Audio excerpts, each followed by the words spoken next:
Welcome. We bid you welcome.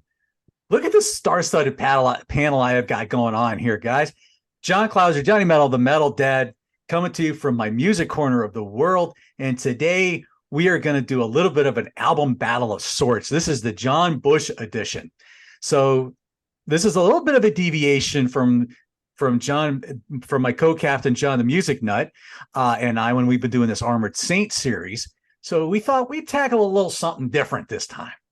So this time we're going to do a little Symbol of Salvation versus, and where's my white? No, there you go. My Sound of White Noise. So it's the John Bush edition, last album before Armored Saint would split up, and him joining Armored Saint or Anthrax rather. So on this panel, of course, my co-captain John the Music Nut. How you doing, brother? Doing great. How y'all doing, guys? Man, we have the suicidal, merciful fate man from the North and South Rock and Metal Connection, Roger Serrers. How you doing, my brother? It's been a little while. Yeah. And I'm finally not as sick as I've been. And that's a good thing. We want to get him good and healthy here. And then joining me on my channel for the very first time, someone that I know if we had been growing up in the same street, I think we almost could probably have been good friends back in the day. From Grab a Stack of Rock, Mike Ladano. How you doing, my brother? Welcome to my music corner.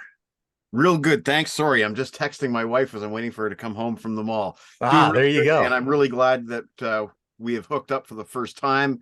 Roger, nice to meet you. And John, of course, nice to see you again after you cost me so much money. Happy to do it. For those who know, you know, but I think Mike grabbed a stack of Y&T, I believe. I did. In fact, there's one right there. There you go. These guys persuaded me to make a purchase, and I dutifully followed. There you go. Well, and John and I, we kind of know that feeling too, because we've gotten a lot of plans for stuff we're going to be doing later on, and I started going a little nuts on the credit card myself, so I know the feeling very, very well. But as we said, today it's the John Bush edition of an album battle. So as I said, today we're going to look at Symbol of Salvation and versus Anthrax's Anthrax's Sound of White Noise. I am not going to get that right today. So, Symbol of Salvation, released in 1991, unfortunately did not chart on the Billboard charts. This is coming a year or so after the loss of Dave Pritchard. A lot of the songs were demoed by him. We'll get a little bit more into that depending on what songs we all pick. This album is produced by Dave Jerden. So they finally got off their label deal on Chrysalis, and now they're back on Metal Blade Back Home, where it all began with the original 3-song EP. So Mike, being the first time guest on the channel, let's hear. What we're gonna do is we're gonna do first impressions, and then we're gonna talk about a couple songs each from each album, and then we'll give final thoughts or any extra thoughts afterwards. So, Mike, the floor is yours. First impressions of Symbol of Salvation. Well, I thank you, John. First impressions, going all the way back to that summer of 1991. That was a critical year in my life. Not only was it the year of the great shift in heavy rock, where all of our bands seem to all of a sudden struggle. And of course, we will talk about one of those bands that suffered a lineup change, a critical lineup change. But it was also that year in my life where I said goodbye to high school, and I was entering that post-secondary world, and I knew nobody at that school. And, I had kind of been feeling this shift towards heavier music. I'd been getting really tired of ballads.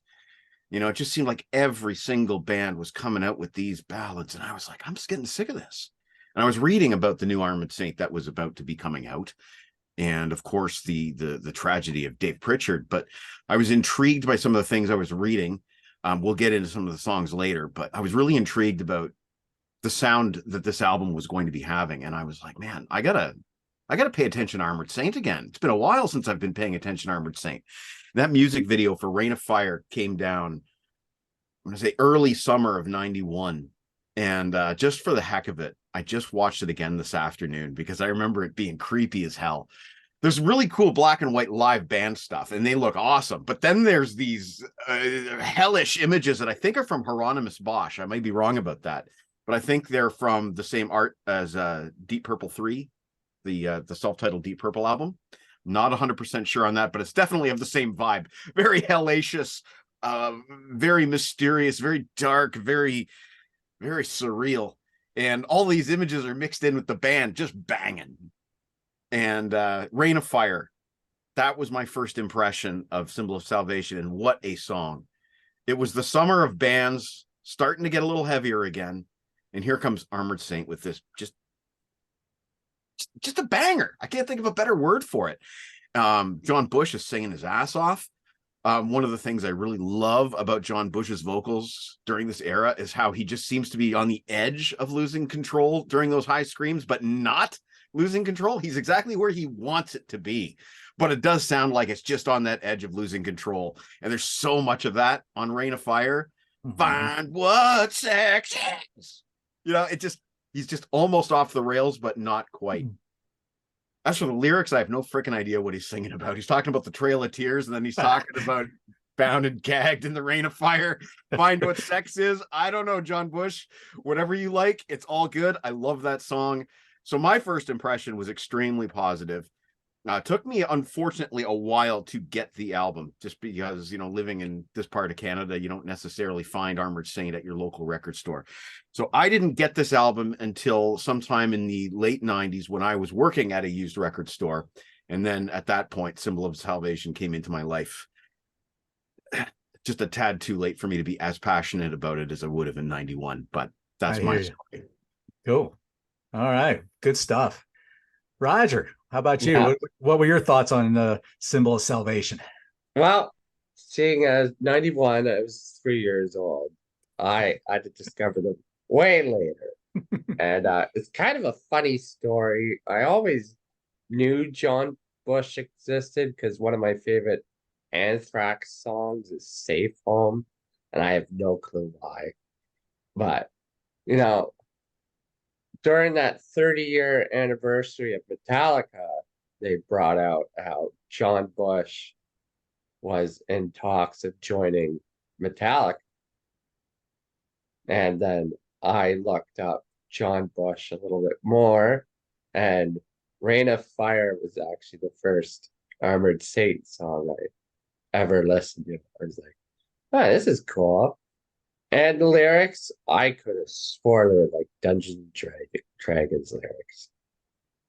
That's what I thought. It was like, the music too is unique. It's kind of like hair metal, but without a singer that doesn't wear like a bunch of makeup, at least to me.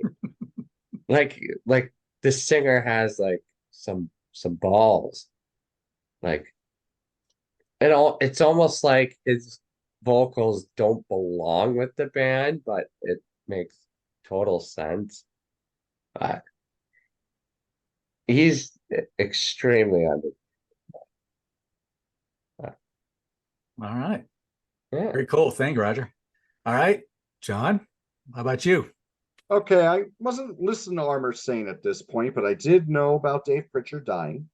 I did know that they came back with Symbol of Salvation and that it was a highly critically acclaimed album. But I did know the albums before that on Chrysalis. When I really got into John Bush's music was on the album we're going to talk about in a couple minutes. But finally buying this album and knowing the backstory, what I think here is sometimes the greatest art can come from tragedy. And that's what I think of this album. And in reviewing the albums during the series, this is the first time they were recorded very well. This is the first album that captures the Armored Saint sound. And I could see why, in hindsight, they went out a few years ago and then they did a 25th anniversary of the Symbol Salvation tour and they played this album in its entirety. I could see why, because this is just a killer release. But again, my memories were from before that. And by Symbol of Salvation, I was like Mike, I thought it was an exciting time musically because some of the bands that were heavier were starting to get on the radio, but we're still but we're retaining a lot of what made them great in the first place. They weren't selling out. They were changing a little bit, adapting a little bit, but it was an exciting time in music, and not just because the ballads were going away and hair metal was going by the wayside, but there was a lot of other great music that was coming along as well. And I'll get into that when I talk about these albums, most notably about Dave Jardin, because in doing my research, he produced a lot of albums that I love. So there you go. All Hey, right. John, I'm just curious. Are we the same age? I'm 51. I'm 52. Okay, so we have the same memory, the same era. Yep. Yeah. Yes, sir. I'm still the old one out of all these guys. Golly. But Oh man. you look like a Oh man. Well, for me, see, I didn't really start hearing Symbol of Salvation until I was going to go see them with Wasp. So I mean, I knew of Armored Saint. I think with the Can You Deliver video, I think it kind of, I guess I love the song and I love the video, although it gave me that kind of that Manowar feel of how they looked. And I for some reason, even though I've never listened to Manowar, I just never could take that look seriously. So I'm kind of glad they eventually got away from it. But they were just never a band that I really gravitated to in those days.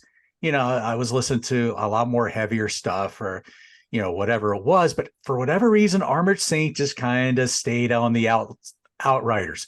I knew about Dave Pritchard, you know, with his leukemia battle. I heard about that, and that was unfortunate.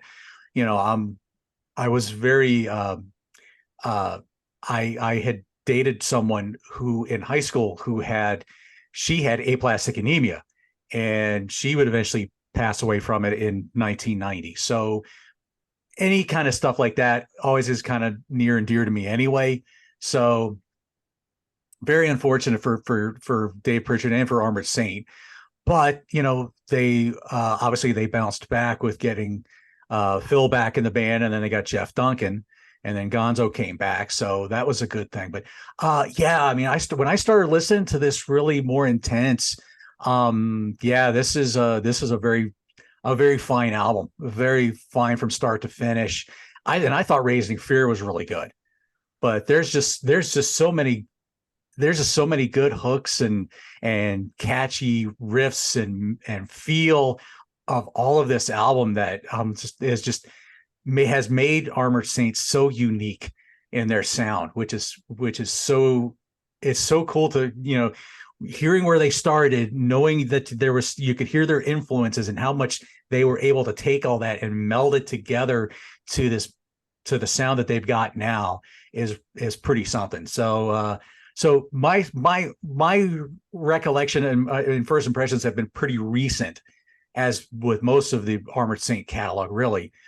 But it's because I have to thank them for getting to see them in concert. And wow, sorry guys, sorry Roger, you didn't get to see it because the tour got canceled, because he was going to go see them, as was John on the second leg. I couldn't have gone, but seeing Armored Saint live was amazing. They were fabulous.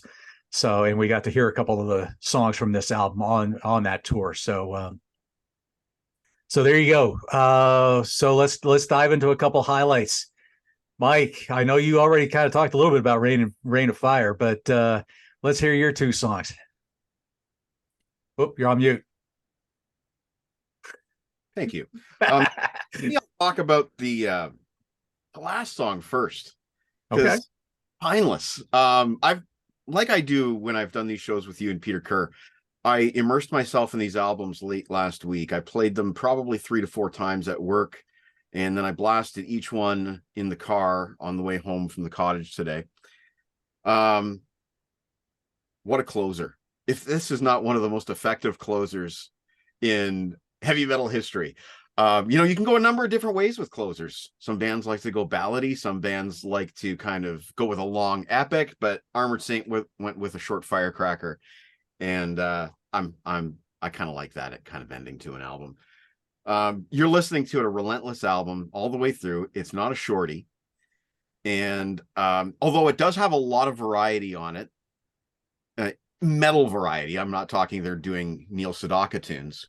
Right. But you've got twists and turns, and then the final twist at the end is just probably the heaviest song in the album, the thrashiest song in the album, perhaps. Spineless. So that one actually, from day one, that song jumped out at me as something really unique and special in terms of this particular concoction of songs. And I guess the other song I did want to talk about, although I did mention to you Warzone in messaging last week, and that's a killer. I hope somebody talks about Warzone. Hint, hint, foreshadowing. I want to talk about Tainted Past, because that's the only song that Dave Pritchard appears on. And it has sort of a jazzy tone there at the beginning. It is the long bomber of the album. It's the penultimate tune.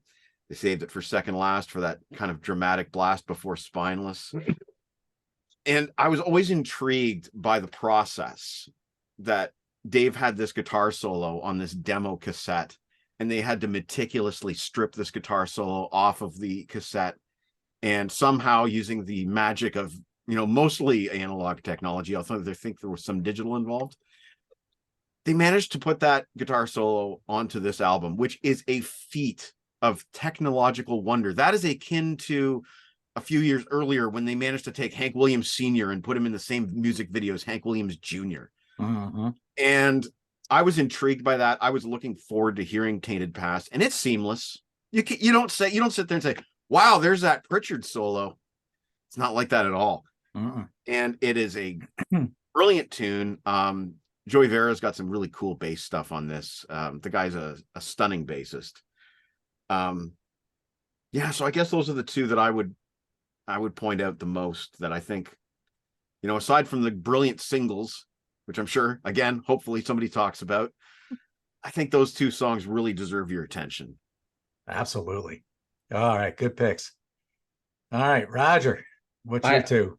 I'm going to go with the opener, because I think any great album has to have a great opener. And it's very fast and shows, like you said at the beginning, the vocal range of John Bush. Also, is it just me, or did Dropping Like Flies rip off like a Guns N' Roses drum beat? I I heard was thinking that on my way here, and I was hoping that nobody would make fun of me for thinking that. Okay, so I'm not nuts. Okay, that's why I liked it, because it reminded me of Mr. What's it, Brownstone? Yeah. Brownstone. Yep. And Wow. I think that's an underrated Guns N' Roses song. Yeah. It's always nice when bands are able to lift from other bands and not get like castrated by fans. Because that drum beat was right lifted from that song. Much like Lars did with Wine and Dark Angel. Those are mine. I would never have picked up on that with that route. I'm gonna have to go back and listen to Mr. Brownstone now. I hadn't thought about that. All right, good stuff, Roger. All right, John, what you got? Okay, I'm gonna go with Tribal Dance. I love that opener. Got with Gonzo there and Joey. Gonzo plays like we've been talking about Gonzo's performances throughout this series, and once again he plays like a monster. But I love the gang vocals. I love the delivery, the passion. Exactly. Look at John there. That's what it is. It's just it's just awesome. It's just an awesome track. The thing about this album and this song in particular, it's like they're back with a vengeance. They're playing with the spirit of Dave in mind. I mean, they sound so hungry on here. I mean, this is the fourth album, and it's like they have something to prove. Probably because things didn't work out with Chrysalis, and they're on Metal Blade, and it's like they're home. And this song just kills. I mean, that's all I can say. But the whole performance is awesome. Everything about it is great. But that rhythm section, killer. And then my other one would be the next track, The Truth Always Hurts. Now, John and I have talked about the groove that Joey and Gonzo have. Here, the groove is in that guitar line. That guitar line, it just, once you hear it, it's stuck in your head. This just swings. This is a great song. John sounds so confident. His vocals just shine on this. Very expressive. The performance is awesome. Guitar solo, very lyrical, very strong. Excellent song. I mean, they always had that sense of groove, but here the whole band is locked in. And Truth Always Hurts for me. It's probably my favorite song on the album, but excellent track. Truth Always Hurts. That's my second pick. All right. Good stuff. Thanks. All right. Well, I can't leave Mike hanging on this one. Warzone. That intro. Enough said. Even the guitar solos. Enough said. What? Oh my gosh. Just when I really dug into that, when he mentioned it to me, oh my gosh, this is such a good song. I love that aggression. Yeah, there's a lot of aggression going on in that song, and it's so good, so good. I feel like I want to talk about Hanging Judge and how it appeared in Hellraiser 3, but I can't not talk about Last Train Home. I gotta talk about Last Train Home. Very heartfelt song. You could tell there's a feel of maybe with a tribute to Dave Pritchard here in the lyrics, but it's all about is like, don't let that time slip by, make, whatever it is, make those amends before you get on that last train to go home, and there was just a powerful song. It's wonderful that they still do that one live. Of course, they open up with Rain and Fire. At least they did on this last tour. But again, you have all those nice melodic parts to Last Train Home. You get those nice little heavier spots. You got John just singing his ass off and just emotion. Again, the idea of the fallen brother is all evident throughout a lot of this album. And so yeah, I had to talk about Last Train Home. I wanted to talk more about Hanging Judge, like I said, in Hellraiser 3, and I actually looked up a clip of that. But yeah, I don't remember much else of Hellraiser 3. So yeah, probably better left unsaid with that one. I think I saw the movie in the theater, and I think there was like me and one other person in the theater.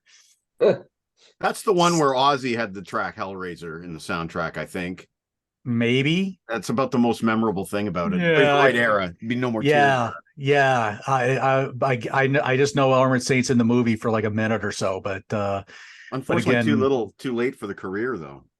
Yeah, because here at this point, now the band's kind of in limbo. There's a lot of musical changes going on in the world. They're not really sure what's happening.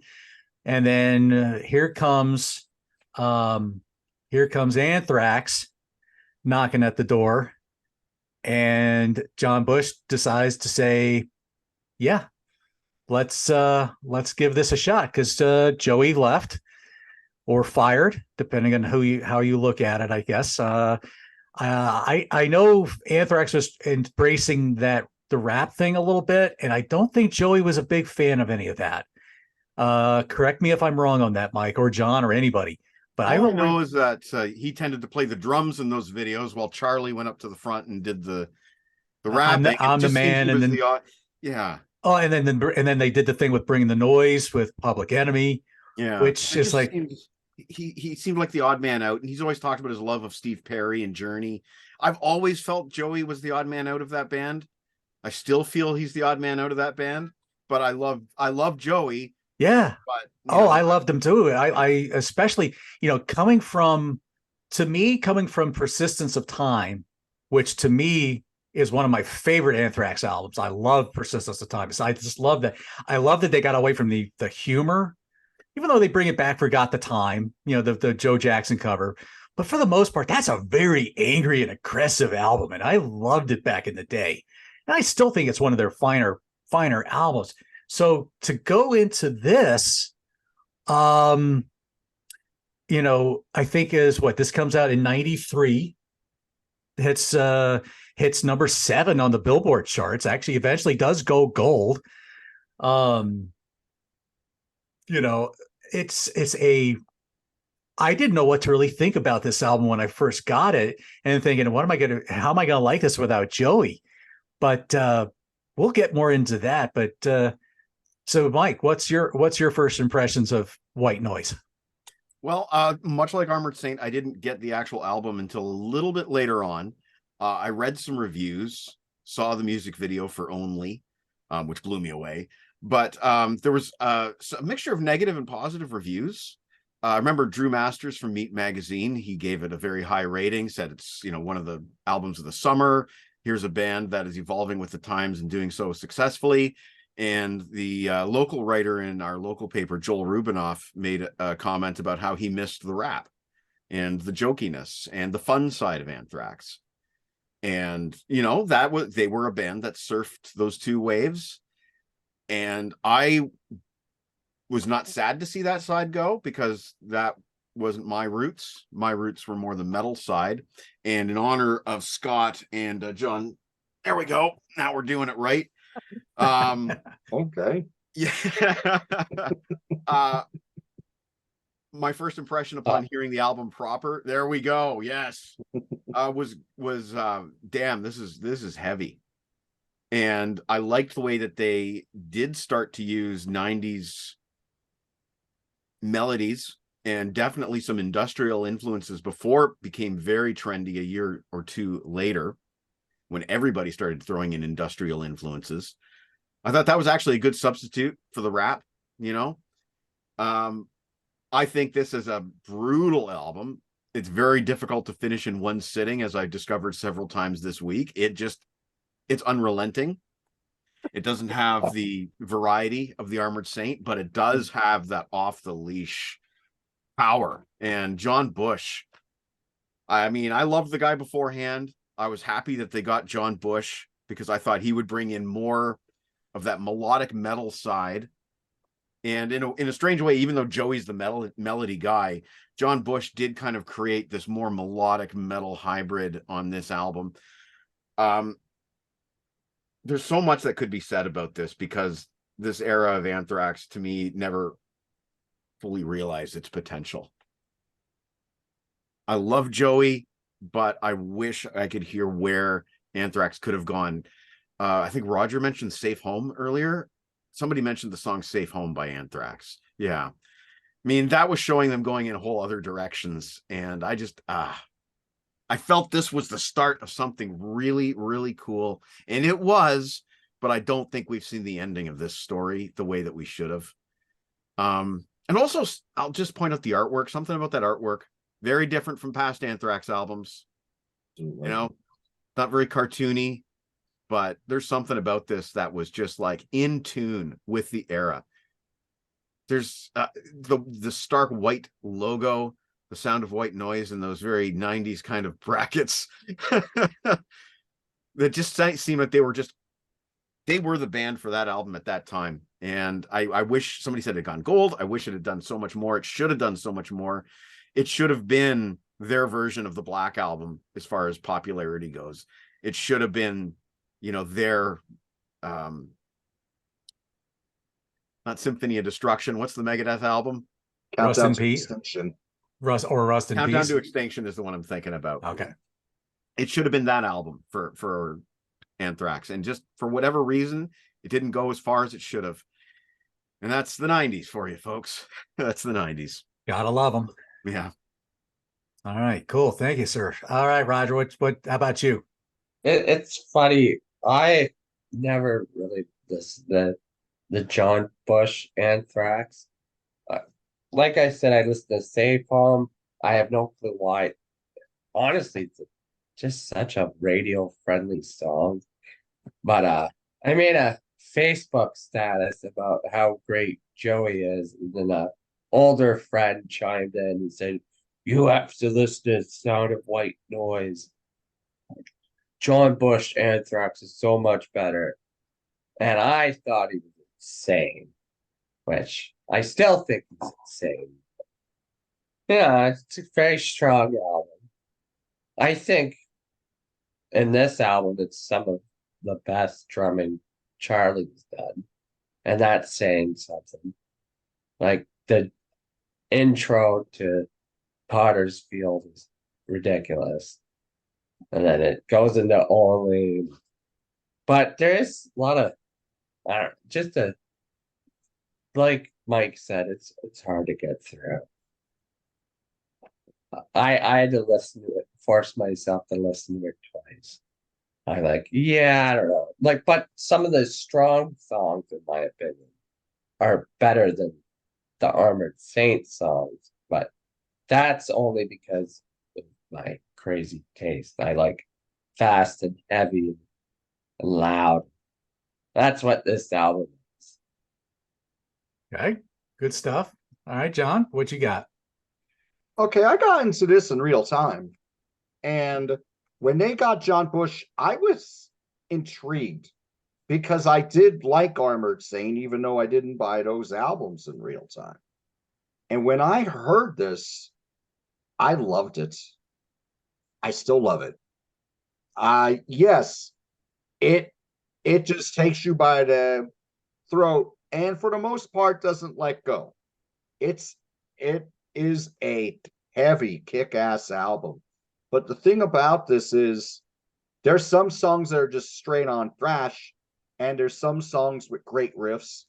And then you got Black Lodge, that's not a heavy song. That song and Only actually got on the radio. The only times their songs got on mainstream rock radio were when Only and Black Lodge were released. So I enjoyed this album then, and I enjoy it now. I thought they were going in a better direction on Persistence of Time because, one, they were getting serious, and two, Joey was starting to sing in a lower timbre. The one thing I didn't like about early Anthrax is he sang too high. And it sounded almost cartoonish. By Persistence of Time, I think they were finding their way. And then they bring in John Bush, and they still are making those songs that are really heavy, but there is that sense of melody. And John had that deeper, stronger voice, in my opinion. And like Mike, I wish they would have built on this, because they did do three more albums with John, but they were changing their sound a little bit to adapt to the times. I loved what they did here, though, because it was heavy, but it was tough. There was a sense of melody in between those grooves. And Charlie Benante, holy shit! I mean, he's the MVP of this band. He writes the songs. He's a great guitar player. I believe he's really involved with the lyrics too, and then a kick-ass drummer. And just recently went out with Pantera, or as John likes to say, the Pantera tribute band. I had to throw that in, John. But I've loved this album from day one. I think it's a killer. Yeah. Thanks, John. Yeah, no, I was the same way. I got this in real time and fell in love with there were a lot of songs I fell in love with. Which, depending on which ones you guys talk about, I'll probably mention, but it was one that back in the day, it wasn't something I listened to in my car because I didn't have a CD player in my car till like the late 90s. So I was always making mixtapes. So I would just Me take too. certain songs and, from everybody, and I would just mix it up with stuff. So that's how I learned and appreciated a lot of these songs. Um, I think for me, I was sad that about Dan Spitz's lack of playing on this album. There's Yeah. he does get to shine some, but not like in previous albums. And so, and of course, this would be his last album with the band, and he would go off to start making watches. But talking about persistence of time, I guess. But anyway, so I don't know if he was just checking out on this album or not, but he just didn't seem like it just didn't seem like there was a lot of good Dan Spitz on this album for me, but I still enjoyed the heck out of it. Like I said, we'll get more into certain songs, but, oh, and by the way, did we mention that Dave Jordan produced this album too? Yes, he did. So I wonder how that came about, but I also we should also recognize too, Anthrax is on Elektra Records now. Yes, I they are. think. Yes, yes, they're on Elektra by this point. They got off the Island deal. Yeah, Elektra. And so they're off of Island, the Island Megaforce deal. So now they're on a major label, same with Metallica. So yeah, why didn't this, and we can talk about this after we hit our two songs, but a good question to think about is like, why isn't this their Black Album? Why isn't this their Countdown to Extinction? Why isn't this their whatever you want to call it? So Mike, let's hear your two songs. Well, first of all, I'm glad you mentioned Dave Jordan, because didn't he do Jane's Addiction just before this? He was already a big name. Either that or Alice in Chains. Or He both, did both. maybe. He did both. I have written down. I was saying some of the albums that I've loved. He did Nothing Shocking and Ritual de la Habschull There for you go. Jane's Addiction. He did Facelift and Dirt for Alice in Chains. He did Social Distortion's self-titled debut and Somewhere Between Heaven and Hell. He had Biohazard, Mataleo, and he did one of my favorite albums from the 90s. And this is a different genre, and all they do have parts of metal in them. Fishbone, The Reality of My Surroundings. Yeah. What an eclectic, crazy album that is. And he was doing a lot of engineering because he recognizes himself more as an engineer than a producer, but he engineered Dirty Work for the Stones.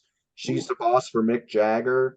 He engineered Remain in Light for Talking Heads, which that surprised me. That's another album I love. And he also did he did engineering on a few of the early Red Hot Chili Peppers albums as well. So, a name like that, getting all of these bands on the radio, but for whatever reason, So my two songs. One of the riffs that really kind of jumped out at me today was High Pro Glow. That is so simple. And I don't know. It's like that's a song where it just seems like they probably had this really cool riff, didn't know what to do with it, and then all of a sudden there's a vocal melody that just happened to jam with the whole thing. And I think my second song, I'm going to go with the next track, actually, Invisible. Not a lot of people talk about that song, but it's actually a pretty good, straightforward heavy metal song. And from listening to the lyrics today, I'm wondering if this is like the first song ever written about ghosting somebody. That's true. I don't know. You make yourself invisible. It just seemed, I think he's talking about somebody who ghosted him. I may be wrong. I didn't have a lot of time to study the lyrics this week. And then I'm also going to cheat. And I'm going to pull out a third song because you guys aren't going to talk about this one, but I've got a bonus disc that came with Cowboy Song by Thin Lizzy. Oh, Courtesy of nice. Sam the Record Man. That's a Canadian chain. And you know what? Listening to this in sequence with Cowboy Song at the end is like a brain cleanse. After being hammered relentlessly by these heavy, heavy, heavy songs, you get something a little bit more traditional with some guitar harmonies. And John Bush absolutely has no issues with singing Cowboy Song by Thin Lizzy. But that's a cheat. Yeah. I'll go with High Pro Glow and No. as my main songs. And I don't even know what a high pro glow is. I see it written on the sides of trucks sometimes, high pro, and I'm like, okay, I know an Anthrax song. There you go. All right, good. Hey, no, there's some deluxe versions out there that have Cowboy Song, Ashvinestein from Cheap Trick.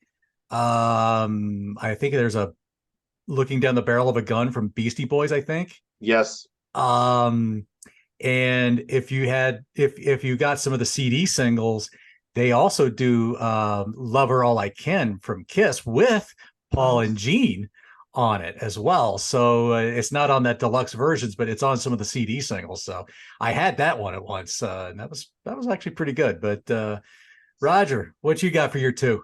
Well, I have only, in my opinion, if a singer is replaced and then the original singer comes back and can sing that song live, that is a sign of a very good song. And I heard that when I saw Anthrax last year. I was like, okay. I remember why I like this song. The melody, just the heaviness of the song.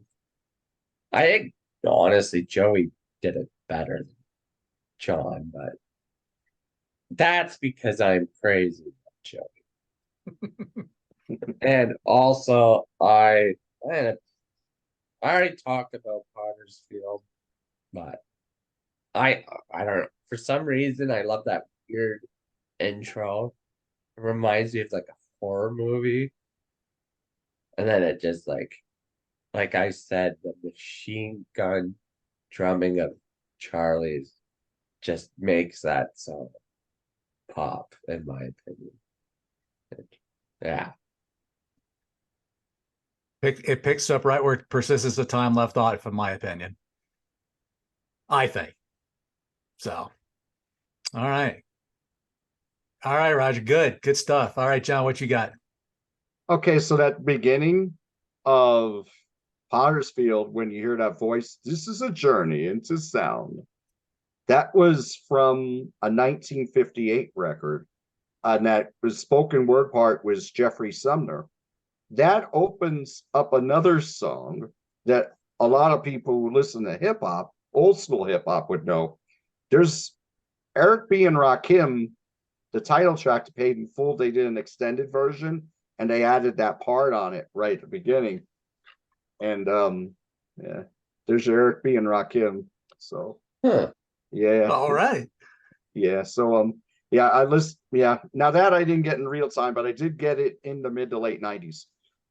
Actually, this is the 2-disc version here, and that has the extended version on it. But anyway, yes, I co-sign on Potter's Field. But the first one to go with is Sodium Pentothal, which is they have the elemental version of neat. I mean, C11, H17, etc., and Sodium. But I love this song. This is just very hard hitting. I love the vocal on here. The lyric is awesome. I mean, yeah, the lyrics are very street on some of these songs, particularly this track. This one just a killer. I've always loved this one.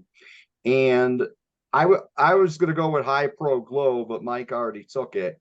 So I'm gonna go with Packaged Rebellion, which is long, but it's very melodic, and it goes through a lot. It's heavy, and it goes through a lot of different changes in this song, a lot of different riffs.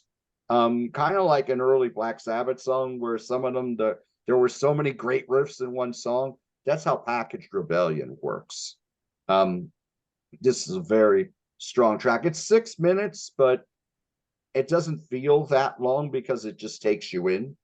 And I love the ending of it that goes right into High Pro Glow. I think that's one of the highlights of the album, how it just ends and then it's just like getting really quiet, and the feedback comes in and then goes into that dun, dun, dun, dun, dun, dun, riff of High Pro Glow. I think that is spectacular. But yeah, Packaged Rebellion. But again, this whole album is great in my opinion. But those are two great ones there. Good stuff. Yeah. Man, I was I was hoping that nobody was going to talk about the two songs I picked. And so I'm glad you guys didn't pick either of them. So the first one I'm going to mention is, and this is going to sound weird coming from the good Christian boy here, but 1,000 Pounds of Hate. Mm. Oh my gosh. Does that not make you just want to find a bunch of people and just turn it on and just create your own mosh pit? I could have played that at Furnace Fest this past weekend and say, come on, people, we need to mosh now.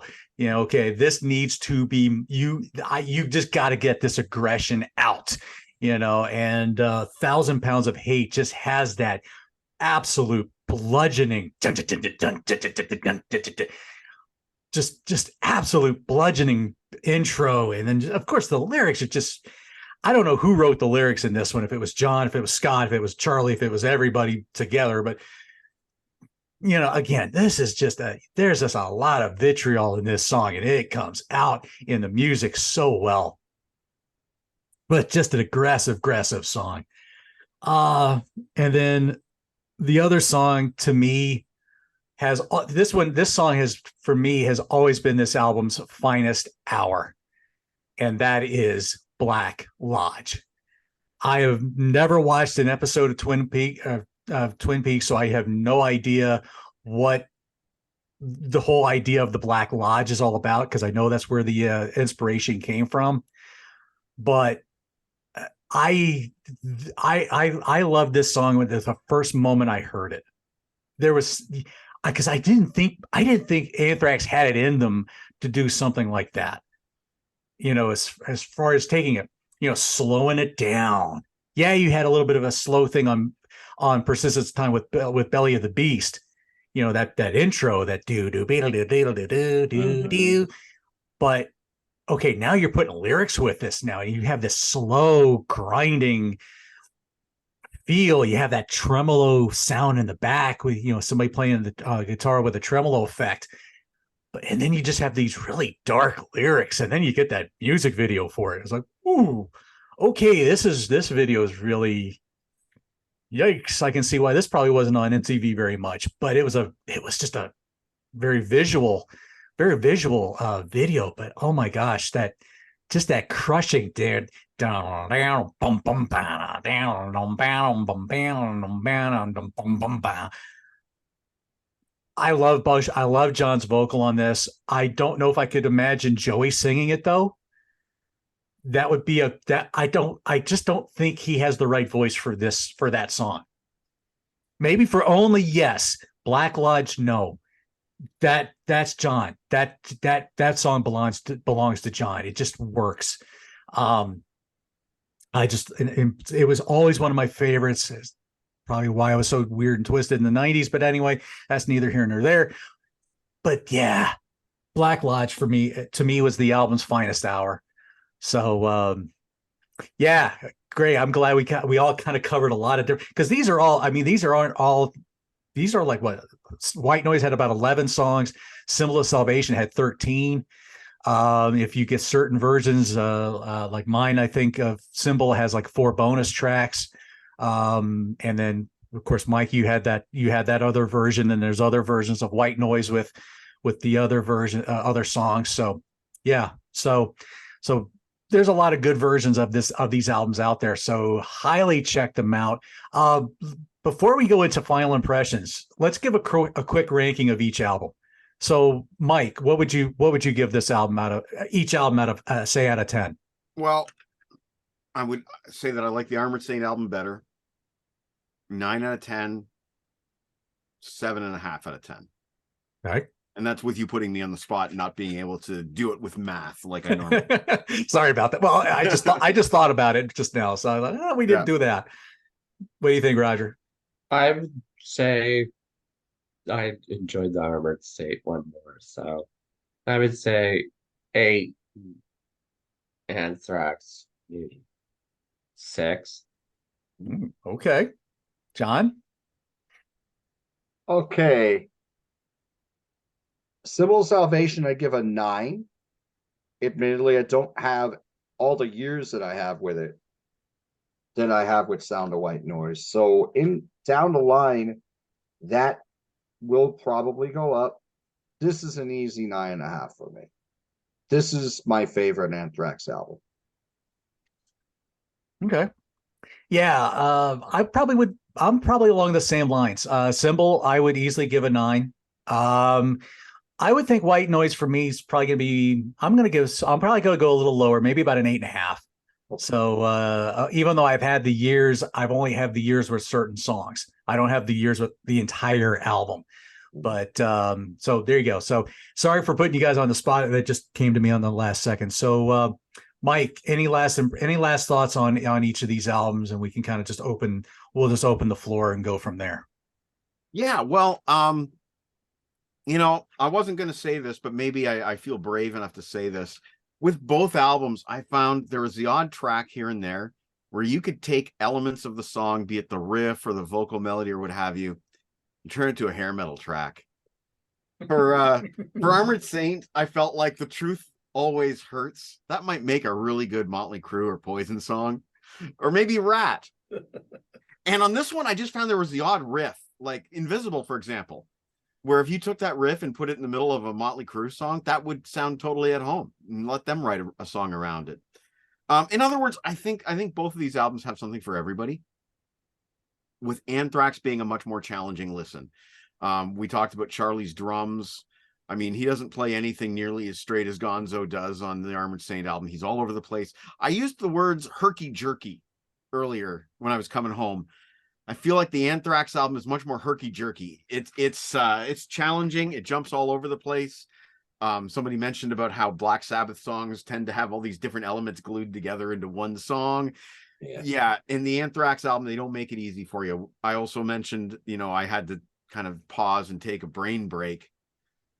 That was what was great about vinyl and cassettes, incidentally, is that you were forced to pause and take a brain break when you flip the sides. So yeah, that's my final thought. I think it's a shame that neither of the albums should have been, they didn't do as well as they both should have. The Armored Saint album should have been their breakthrough point to a higher level. And the Anthrax album should have been the one that kind of made them a 90s band. And they were just on the cusp. I mean, they were in Beavis and Butthead soundtracks. They were, there was another soundtrack that they did around the same time. Sorry, not a soundtrack, the Kiss tribute album. They did another Kiss cover on that. You know, it just felt like Anthrax were just on that cusp that Metallica broke through on and Megadeth kind of broke through on. And it's just a shame that they didn't. And like you said earlier, Dave Jordan was there. They could have, look at that guy's resume. It's a resume of the 90s. That's just a real shame. Nope, I concur. I concur. Roger, you got any final thoughts? Or I feel like I should listen to the album again when I'm not like sick. Like, I don't know. Maybe it was just because of the mood I was in. I had to like force myself to listen to it in full. I don't understand because there's a lot of strong tracks. Maybe it's just the mood I was in, but I'm changing my rating to 7 because that makes no sense. But yeah.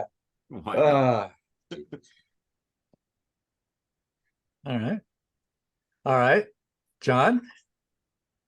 Okay, I definitely think both albums should have been bigger. I think Last Train Home should have been on the mainstream rock radio track. It could have even been on AOR. I think that it's that rhythmic and that catchy and that strong. It should have been on there. This should have definitely taken to the next level. I totally agree. And I do agree. There is more variety on here. We definitely have to talk about Another Day. What a fantastic ballad that is on Symbol of Salvation. That's an excellent track. And I also think, even though this hit top 10 and it went gold, yeah, it should have went to the next level. The only thing it lacks that Metallica's had is Metallica had a lot of songs that they had strong riffs and great choruses that could have went straight to radio, and this is a little too heavy. Like Black Lodge, yeah, I think that should have been a bigger hit and only, but then when you look at this album, what else could have been? I think Room for One More. Room for Okay. one more. Yeah, you know what? Okay, that's a good selection, and then that would probably work. Yeah, good call on that, Mike. I think it should have been bigger. It was the last gold album. And excuse me, they had 5 gold albums and 1 platinum. And you know what the platinum one was? The I'm the Man Raise? EP. I'm the Man. Uh, The I'm the Man EP. Now I don't know if EPs, if they didn't need to sell as many units. Like I know a double album, you know, 1 counts as 2. But yeah, this was their last gold album, and I think they should have built on this sound more. Because yeah, this still sounds great to me. Yes, it is bludgeoning. It's very heavy. It just, you have to accept it on its own terms most of the time. But I just think it's a wonderful album. But again, though, both of them should have taken each band to that next level. Yeah. I don't think there's much here I can add to what you guys said. I mean, this is it's criminal that Symbol just didn't get any bigger than it did. And again, maybe being on Metal Blade might have had something to do with it. But again, they seemed at home, you know, and I posed this question to somebody. It's like, you know, what if Dave Pritchard hadn't contracted the leukemia? And what if that hadn't taken his life? You know, where would the band have gone? Would we have ever, if Dave Pritchard hadn't passed away, would this have ever happened? You know, those are some interesting thoughts that were swirling in my head, you know. So, but then again, you know, as we've learned, you know, since Dave passed away, Jeff Duncan, it was a very comparable fill-in, and has taken over, you know, that role very well since. He and Phil have done very well together. Great guitar tandem. So they've carried on that spirit of Dave Pritchard very well, and have helped the band, you know, keep on going. You know, okay, after White Noise, you know, Joey winds up in Fate's Warning. You know, he starts, you know, Lizzie Borden. He just starts he's kind of the guy for hire. You know, he's a little bit in everything. So he kept busy.